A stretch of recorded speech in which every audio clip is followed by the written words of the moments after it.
धुळप किल्ल्यावरती जाताना लोक तिथे पायी जायला घाबरत होते ना, तिथं आम्ही डायरेक्ट गाड्या घेऊन गेलो होतो. तो बी आपला ब्लॅक घोडा. मग मजा नादच का.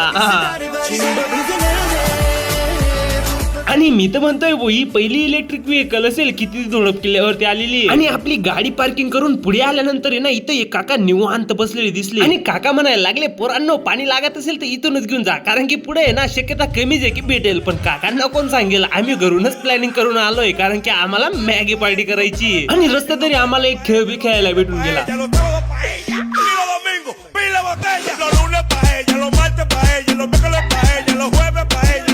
आणि पुढे आल्यानंतरच इथं खवा विकणारे होते. आणि थोड्याच पुढे गेल्यानंतर आहे ना, इथं गणपती बाप्पांचं एकदम मस्त मंदिर आहे. आणि इथे ना भाऊ फोटो काढायला एकच नंबर जागा आहे. आणि आपल्या धुळपच्या जर्नी मध्ये ना भाऊ एकच नंबर मजा आली. त्याच्यामुळे ना एक व्हिडिओ मध्ये तर सर्व नाही सांगू शकत. त्याच्यामुळे ना पुढच्या व्हिडिओ मध्ये भेटू. तोपर्यंत लाईक अँड फॉलो करून घ्या. Bye bye.